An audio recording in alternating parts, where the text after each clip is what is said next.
theme of everything I want to say this morning in one sentence is this: the splendor of a human heart that trusts it is loved unconditionally gives God more pleasure than Westminster Cathedral, the Sistine Chapel, Beethoven's Ninth Symphony, Van Gogh's sunflowers, the sight of 10,000 butterflies in flight, or the scent of 1,000,000 orchids in bloom.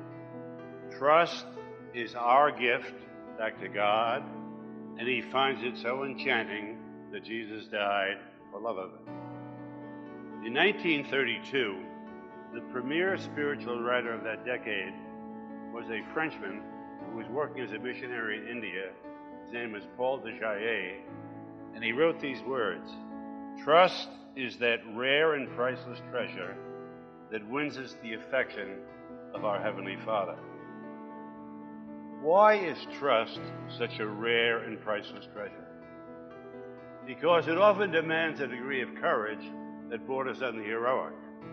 When the shadow of Jesus' cross falls across our lives in the form of rejection, abandonment, loneliness, failure, unemployment, loss of income, depression, when the world around us is suddenly a hostile and a menacing place, when we are deaf to everything but the shriek of our own heartache, we may cry out in anguish, "But how could a loving God permit that to happen?"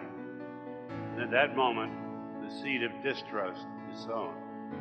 I am now utterly convinced that childlike surrender and trust is the defining spirit of authentic discipleship, and I would add that the supreme need in most of our lives is an unshaken, unfailing trust in the love of God. When the brilliant theologian John Kavanaugh, teaching at St. Louis University in Chicago, this is 8 years ago, he was 38 years old, and he was suddenly burnt out by teaching and in a state of utter confusion as what to do with the rest of his life. So he took a 3-month sabbatical. He went down to Mother Teresa's House of the Dying in Calcutta. Well, the first morning there, Mother Teresa comes up to him and says, "John, I'm glad you're here. What can I do for you?" And he said, "Please pray for me." He said, "I'll do that. What shall I pray for?" With all this confusion swirling around in his head, he said, "Please pray that I have clarity." And she said very firmly, "I will not do that. Clarity is the last thing you're clinging to, and you've got to let go of it." And he said, "Mother Teresa, it seems to me you've had clarity from the very beginning of your vocation." He started laughing. He said, "I've never had clarity. What I've always had is trust. John, I'm going to pray that you trust God." Craving clarity, we seek to avoid the risk of trust.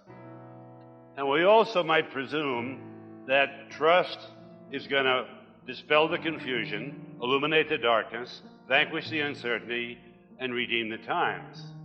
But the cloud of witnesses in Hebrews 11 says this is not so. Our trust does not bring final clarity on this earth. It does not still the chaos. It doesn't dull the pain, and it doesn't provide a crutch. When everything else is unclear, the heart of biblical trust says, "Abba, into your hands I commend my spirit." Though we often disregard the essential, imperative need for trust, in my last 42 years in ministry, I am convinced that it is the most urgent need in the lives of most of the Christians that I've met. It's the remedy for so much of our fear, our anxiety, our melancholy, our self-hatred, and our sickness. The heart converted from mistrust to trust in the irreversible forgiveness of Jesus Christ is redeemed from the corrosive power of fear. The existential dread that salvation is reserved for the proper and the pious. The nameless fear that I'm predestined to backslide. The brooding pessimism that the good news of God's wild, passionate, the furious love of God is simply too good to be true. All of these things combine to weave a thin membrane of distrust that keep us in a chronic state of anxiety. What I call the second conversion. This is after you've accepted Jesus into your life as saving Lord. The second or decisive conversion from distrust to trust is the moment of sovereign deliverance from the warehouse of worry. So life-changing is this ultimate act of confidence in the acceptance of Jesus Christ that it can be called the hour of salvation.